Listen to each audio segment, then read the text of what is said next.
2 વર્ષ મિસાઇલ કાઢી મિસાઇલ સ્કોડનમાં પછી રશિયન રડારમાં ગયો રશિયન રડાર આકાશવાણી અથવા તો લોખંડની વસ્તુ હતી ડિટેક્ટ કરે રેન્જ હોય 500 કિલોમીટરની રેન્જ હોય તો 500 કિલોમીટરની અંદર જે કોઈ આવે એને માલે દેખાય છે કે આ એને પ્લેન આવે છે એ આટલી ઊંચાઈએ છે આટલી સ્પીડથી આ તરફ જઈ રહ્યું છે પછી રિપોર્ટ આપે કે આપણે હાથમાં તારે જાણવું શું છે એ વાત કરીને what you want to know I want to know about the Indian Air Force. Different types of divisions are there in Indian Air Force. See, there are 4 types of defense role. Air Force defense aerial આકાશ રક્ષણ અથવા તો આકાશમાં લડાઈ કરે તો આકાશનું બધું air force સંભાળે જમીન ઉપરનું આર્મી સંભાળે પાણીનું નેવી સંભાળે અને બાકીના જે છે એ પોલીસ એન્ડ એન્સિલરી સામાજિક વ્યવસ્થામાં સંભાળે અહીંયા પોલીસ છે એનું શું કામ બરાબર આખા દેશ છે ને એની અંદર આવી રીતે વિકાસ પડી આજે police para military force para military force અંગો નાના અંગો મેઇન 3 જ હોય આર્મી નેવી અને એર 3 જ વિંગ હોય તું શું કરે છે અત્યારે હું હજી ભણું છું શેમાં 11મા ધોરણમાં અચ્છા ક્યાં વિષય 11મા ધોરણમાં છે ને 3 ભાગ હોય છે સાયન્સ કોમર્સ અને આર્ટ્સ હું છે ને કોમર્સમાં છું તો એમાં મેથ્સ ઇકોનોમિક્સ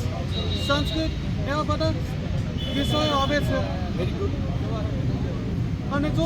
હું ઓપન સ્કૂલમાં છું તો મારે સીધા 12મું ધોરણ પાસ કરીને મારે આર્મીમાં જોઈન કરવું છે મને છે ને આર્મીમાં ઇન્ટરેસ્ટ શેના માટે છે ખબર છે મારા અંકલ છે ને આર્મીમાં હતા એટલે મારા પરિવારના જ અંકલ એ આર્મીમાં છે એટલે મને એમાં ઇન્ટરેસ્ટ આવ્યું છે વાંધો નથી ને કે હું આર્મીમાં જાઉં છું તો વાંધો નથી ને you can join where you are like તમે જેમાં રસ હોય ને એમાં જ જજે કોઈ કહે કે આ સારું છે એમાં નહીં આપણને શેની માલી પર રસ છે જેમાં તને રસ હશે ને એમાં જ તું આગળ વધી પછી ખીચે કપવાનું કેમ નથી આપણે શું હોય છે કે મા બાપની છે મારો દીકરો એન્જિનિયર થાય ડૉક્ટર થાય આવું થાય બરાબર છે પણ એ છોકરો છે એની મારી પર શું ગુણ છે શેમાં એ એટ્રેક્ટેડ છે શેમાં એની મનોબળી છે એમાં તમે એને મૂકો ને તો જ એ સક્સેસફુલી આગળ વધે બાકી તમને શોખ હોય કોઈ ગામમાં દેખાડવું છે કે મારો દીકરો ડૉક્ટર થાય મારો દીકરો એન્જિનિયર થાય એમાં ન મેળ પડે હવે બીજાની આંગળીમાં લોહી નીકળે નહીં મૂછાઈ જતો હોય એને તમે કેવી રીતે ડૉક્ટર બનાવો કેવી રીતે ઓપરેશન કરો ખ્યાલ તાલ તું કોમર્સમાં છે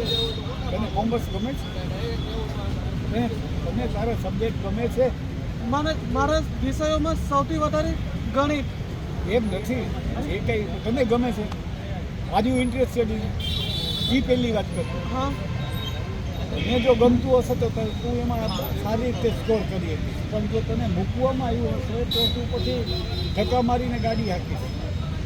હલો હા તારા ફાધર તું તારા પેરેન્ટ છે ને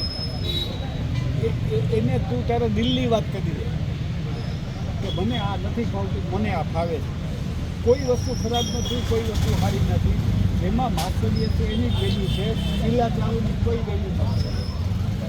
મારી વાત સમજે કે હા સમજો છું અત્યારે માણસોને માસ્ટર વિરુદ્ધ માણસો જોઈએ છે એને અને એમને એમ્પ્લોયમેન્ટ નડતું જ નથી માણસોની ખાસ જરૂર છે અત્યારે અનએમ્પ્લોયડ કોણ છે ખબર છે હા કે જેને કામ નથી કર્યું ને પૈસા કમાવા મફતનું ખાવું હા હા સમજી ગયા આજે તું તારે ઘરે નળ બગડી જાય ને હા તું ફોન કરજે નળવાળો તારે ઘરે આવવાના 100 રૂપિયા લેશે ઘરે આવવાના નળ બદલાવ્યાના નળવાળો તમે વિઝિટિંગના 100 રૂપિયા લેશે. હા હા પછી નળની પ્રાઇસ જુદી, પછી એસ્ટિમેટ કાઢે કે આટલું આ કરવાનું છે. એ કોઈ બી અનએમ્પ્લોયમેન્ટ નથી. તારે અહીંયા પંચર પડી જાય તો ફોન કરો, રિક્ષાવાળો આવે તો તારું પંચર હમું કરી પૈસા લઈને આવ્યો જાય. બરાબર? હા હા એટલે જેને કામ નથી કરવું ને એના મને અનએમ્પ્લોયડ છે. બાકી જેને કામ કરવું છે એમ તો શોર્ટેજ છે મારા ભાઈ. જે બાળકોની અંદર જે ગુણ હોય છે એ જ પ્રમાણે આગળ વધે. યસ, તો તારી પાસે ફંડામેન્ટલ શું છે એના ઉપર તારે આગળ વધવાનું. માની લો તારામાં કેપેબિલિટી કઈ વસ્તુની છે એ તને ખબર હોવી. એ તને ક્યારે ખબર પડે કે તેમાં રસ છે. તમે માની લો કે આમાં રસ હશે ને તો એ ઓટોમેટિક તારું બ્રેઇન એમાં વધારે ને વધારે કામ કરશે. તો કોઈ તને એમ કહે કે ના આ સારું છે એટલે તું કર, એમાં તારી માસ્ટરી